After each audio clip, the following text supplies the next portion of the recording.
Hello everyone and welcome back to another video of game analysis. I'm WGM Sabina Feuchter from Chess Evolve Academy. If you want to find out more about the academy, the classes that me and Grandmaster Elshan Moradiabadi are teaching, definitely check out the website. We also organize online tournaments and camps. So if you want to find out more about what we do, definitely check out the website or feel free to leave us a comment in this video and we'll try our best to get back to you.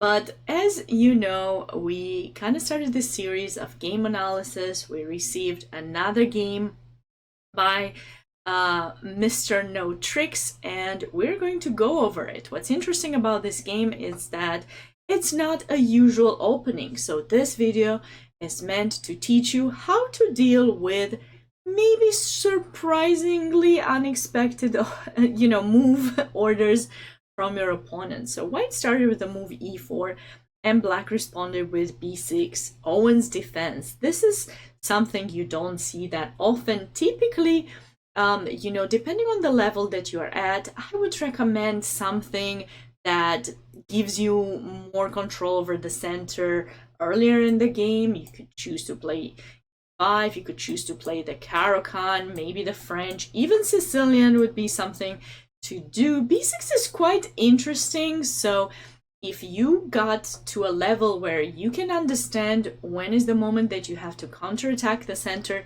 then this could be something you can consider playing. But if you're not so sure how to deal with a center, because white's not stopped at all to put the second pawn in the center, then you might want to consider, switching your openings. So if I were white here and someone would play b6 against me, I would definitely go for d4 to give myself a bit more, to give myself control over the center, to give myself quite some space, open up both of my bishops to be developed wherever I please, and just, I would feel that white would have quite a good position. White instead played the move knight c3, and black responded with bishop b7. So I guess white's plan was to play the move f4 and kind of, instead of getting more space centrally by playing the move d4, they chose to play the move f4 and give themselves a bit more space on the king side. Now this can have, multiple, it can give black multiple ideas, particularly because these two diagonals are opening up, and I have mentioned in previous videos, you have to be mindful of how you're going to weaken your king, whether the opponent can take advantage of it or not. But this is quite typical against the Sicilian, so if black would consider going c5, I guess that would be quite typical. But in this case, it's not quite typical, but I think it works quite well. And black responded with e6. So this is part of the Owen's defense idea, I believe, as you are fianchettoing your bishop in b7 and then opening this one, and then you're going to figure out, where you're going to develop this knight, whether you push the f-pawn, d-pawn, how you develop the rest of your pieces. But for the moment, you're waiting a bit longer to see how white will develop. White played knight f3 and black went for bishop b4. Personally, I think it's very important to occupy the center, so my choice would be d5, but that is just me. This is a perfectly fine development move for black. In fact, it also has a threat, eliminating the knight that protects this pawn and then just winning the pawn. And what's quite interesting is that white did not protect it. So was it the right thing to do? I think he should have protected it. Play the move d3, keep your pawn protected, let black capture here, give up his bishop pair, and then he's gonna have to figure out how he will deal with the dark squares, which piece is gonna control them, but I feel something like this would be comfortable for white, and then you can go bishop e2, castle, other bishop in e3, then figure out how you're gonna push further these central pawns. Instead, he played a3, kind of attracting black to take the knight, and he recaptured with the b-pawn, which gave away this pawn. Now, I looked at the game for a bit longer, and I was trying to come up with the counterplay for white, but I wasn't quite sure how to get the pawn back. So I think at this point, you can consider a3 was a mistake.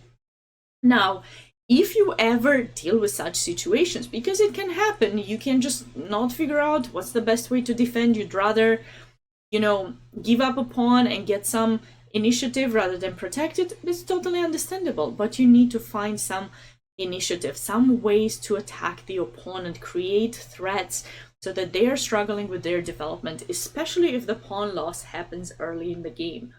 White played the move bishop d3, which I find a bit dubious. I usually don't like and don't recommend placing a bishop in front of a central pawn. That central pawn needs to be pushed forward, not only for controlling the center and giving you space, but also for opening up the other bishop to be developed somewhere. So this move is at least dubious in my opinion. Instead, I think white should try something like bishop b2 or c4 and get somehow this bishop out, castle, and try to come on the e file, put pressure on the diagonal, maybe have ideas with knight g5, queen h4 queen h5 depending on where this bishop moves. So these kind of things kind of have to be done for you to get something. But bishop d3 was played, and to my surprise, black did not capture. He went back to b7. The reason I like the capture is because now you see another pawn gets in front of the d2 pawn, which means this bishop will struggle developing from that side. And now black can just play d5, followed by c5, knight can go to f6 or e7. It's a very comfortable position with the pawn up, and, because of this pawn here, like, I'm having trouble figuring out where this bishop will be developed. But black chose to go back to b7, okay, bishop b2, knight f6, to make sure, that bishop won't hit e7, castle, and now, black needs to figure out what his plan is. He has an extra pawn, and now he has to complete his development so that eventually he actually takes advantage of the extra material he has. So you first have to think about, instead of making moves automatically, you got to think about what your plan will be on the long run. Don't just make moves of development, especially in positions you're not familiar with, positions that are new. Think about what you want to do on the long run, and then get your pieces out in such a way that your plan is gonna work. For example, in this situation, you gotta think, do you want to castle short? Do you want to castle long? You can castle long as well. That's an option. If you're just gonna think, oh, I'm gonna castle short and just do it, and then you're not sure what your plan is gonna be, then you might have just castled into your opponent's attack, because with the pawn in f4 and with these bishops looking towards the king side, white is certainly going to have some attacking ideas. So you don't want to do that, and you don't want to just do it because it's natural.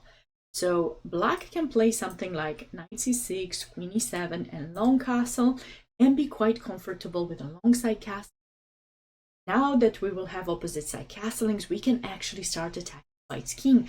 And with the pawn pushed here, oh, great benefit for us, right? Because we can play h6, g5, and actually try to open up the file and attack. But you can also think, oh, wait a second, if they go c4, then our knight might be hanging, so maybe the attack might not work. Hey, we gotta think a little bit more. What will we do? But still, I feel that black's king would be safer on this side, because no pieces of white's can reach that easily this side of the board as they can the king side. So from that point of view, I think h6 is not the right approach. So I'm going to mark that move as dubious. Queen e1 was played here, and black castled. And as I said, it's not a mistake, you're not losing, but you're castling into the attack of white's. So white immediately played c4, very good, to open up his bishop. And black might have realized at this point that he needs to do something to bring pieces to cover his king. And sometimes you make a mistake, you realize you chose the wrong plan. Try to think of ways of changing a bit the way the game goes. So in this case, you're going to be attacked on the side, try to counterattack to the other side or in the center. This is a really nice move, although it kind of offers a trade of double pawns of white. Then it also opens up the diagonal later for the bishop, and the queen gets open too. White played queen g3, and now the move 4 was played. Now I didn't quite understand this move. So again, I'm actually gonna mark it as dubious, if not maybe even a mistake here, because why? There's nothing very serious happening here unless I'm missing something. That knight is protected. So you need to give yourself some space. And why give up the pawn back? Like, there's nothing so dangerous happening that you cannot play c5 first and then d4. I don't mind the move d4, but I mind it when you play it without actually making sure your pawn is protected. So you can do that, get your knight to c6, or maybe d7 if you want to make sure this is protected. If you go d4, then you can certainly go knight c6, knight e7, bring the knight towards, you know, one of those squares to have your king covered, and then you can figure out what your plan will be. After, it's not so easy for black. Now black has to think about defending his king side, because there are quite a bit of pieces of whites. So he has to think about this, but development and bringing some pieces certainly help. So this is a dubious choice because it just gave up the pawn, and now, you know, it's not so comfortable. But still, what did black do wrong now? He won a pawn and he didn't quite focus on his development. Instead, he panicked about white's attack, and he's still not bringing pieces for the defense. So this was another dubious kind of choice. You are leaving with the king from that pin, but you're getting onto this one. And now I liked white's choice, queen h4. Now the queen looks towards h6, but also puts additional pressure in f6. And this was another mistake of black's, more like, sorry, mistake. So black has not completed their development. I know you're not familiar with this. This is out of your opening knowledge. No cause for alarm. Think about, ask yourself when you don't know what to do. Have I finished my development? If the answer is no, then think about a way to get your pieces out. This is a way to do that. Knight e4 is just basically kind of offering a trade, which normally would be good, but it's not a forced trade.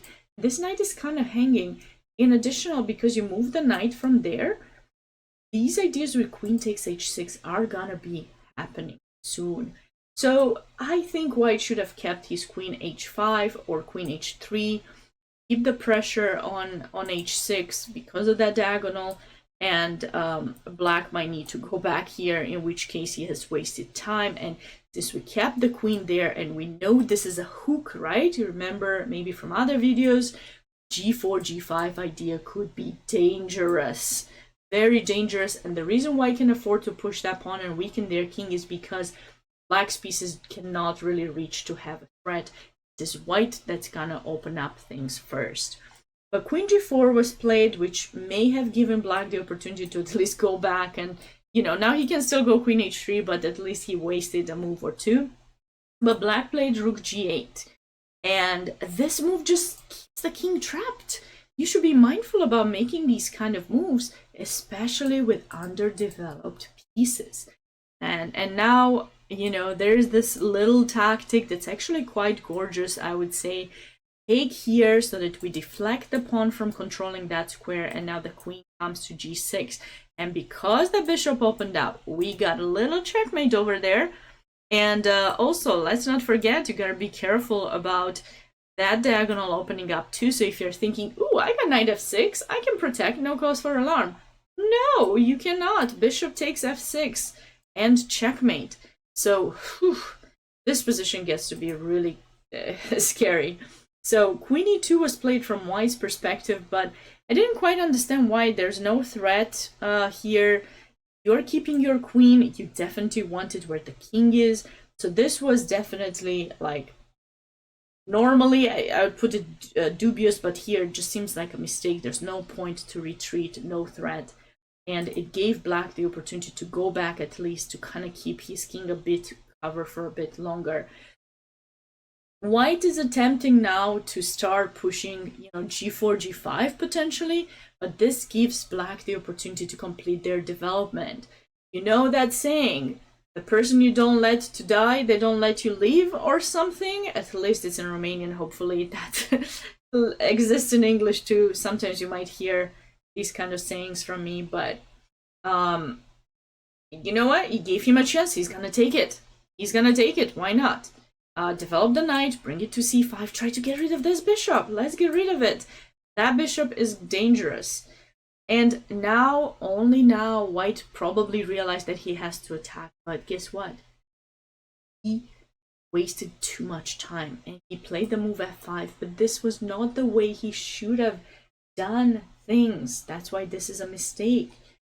He should have tried to find a way to get that g-pawn in, to get this opened up. When he played f5, what did he do?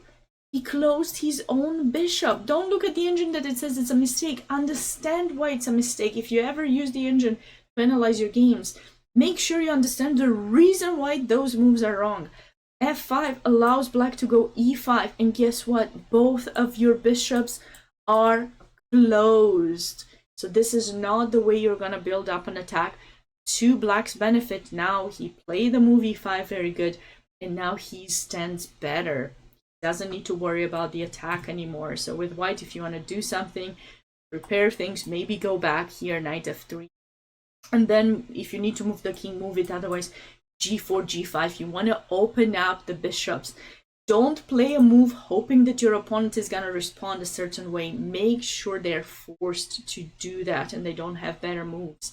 Always think about, when you push a pawn forward, think about the other one pushing next to you and keeping the position closed.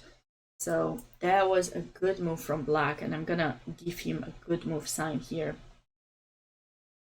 All right, so knight f3, and now to my surprise, black did not play e4, and I stand here and I looked at this and I did not understand. That is a piece. That is a free piece that can be captured. I'm not quite sure why black missed this move. Instead, he played rook e8. I mean, yes, he's protecting the pawn, but when you can push it and win a piece. All right, so this happened. This was quite interesting to me because it just kind of, white probably realized that was an option.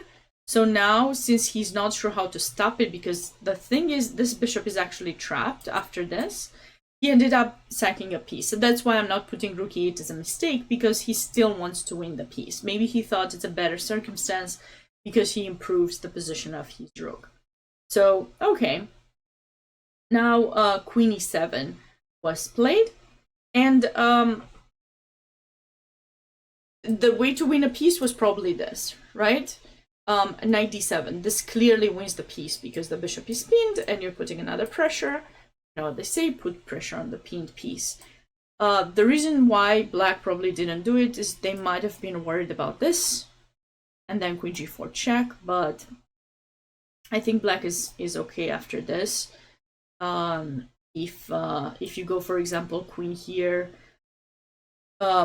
we can bring in the queen, so we block this pawn, we kept the bishop restricted, and we kept everything covered.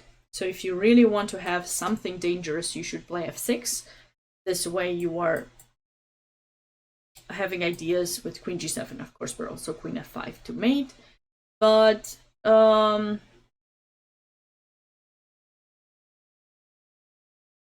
like in this position, oops, sorry, f6. In this position, we can just go rook g8, and if you go, let's say, queen f5, then we got rook g6, and we're covered.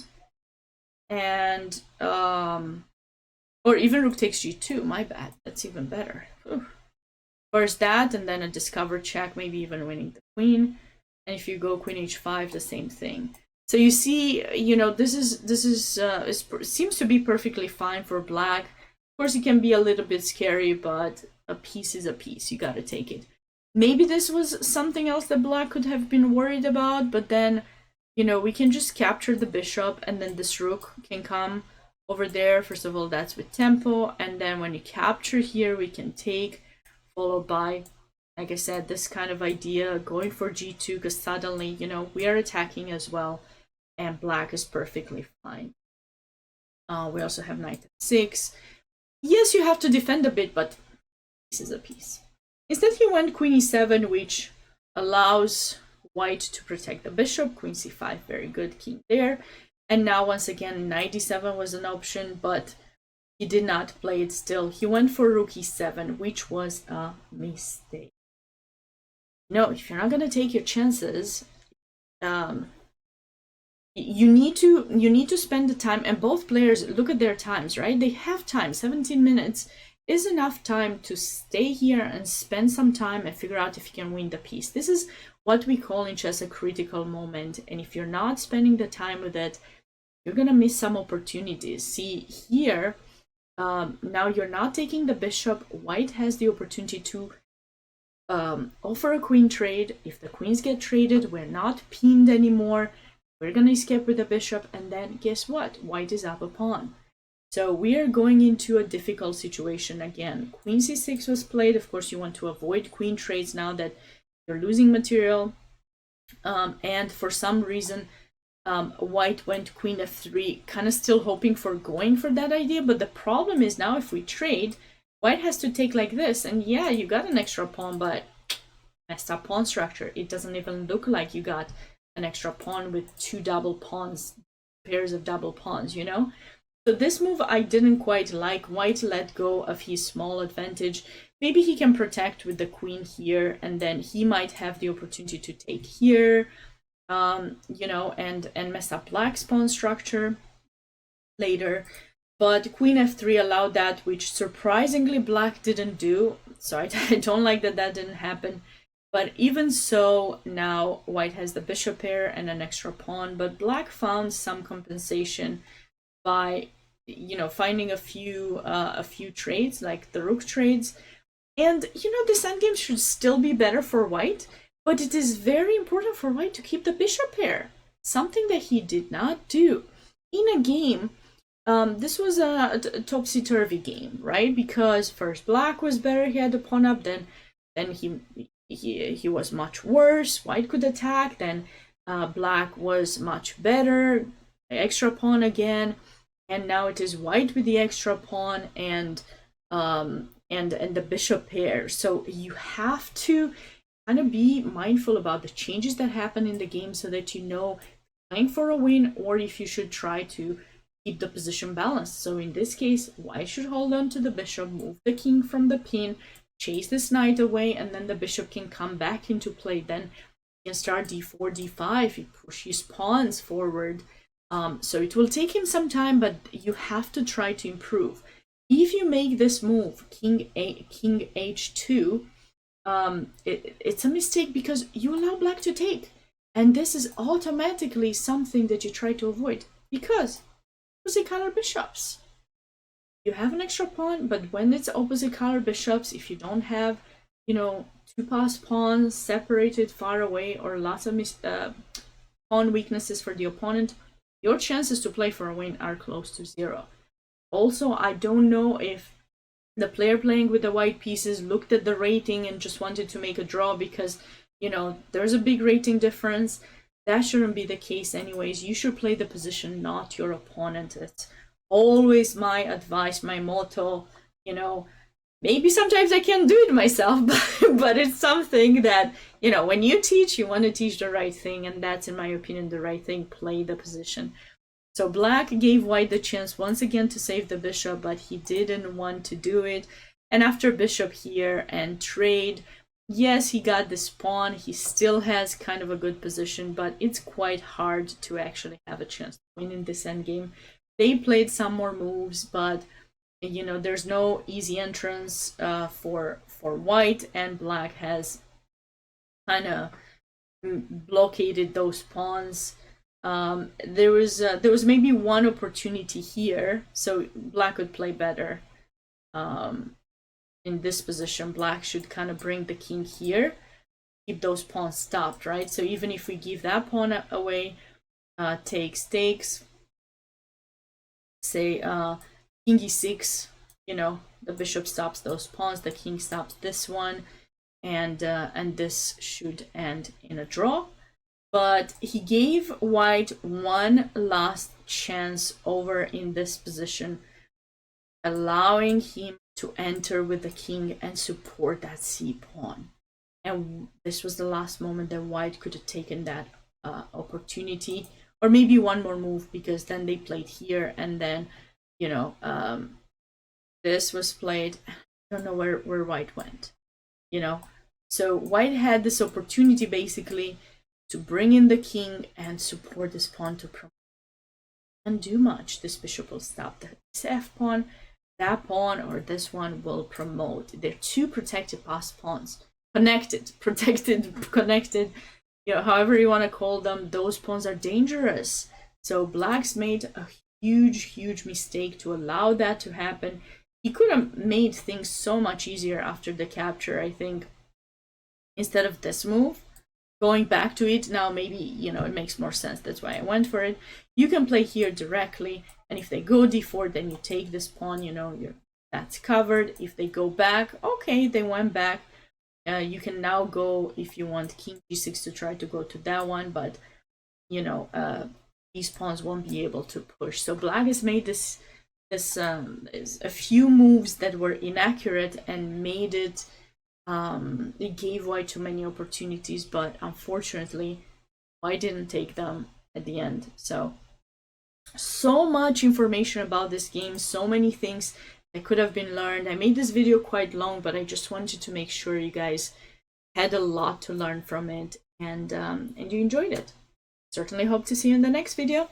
Bye for now. Don't forget to follow and check our website and social media accounts for more chess related information.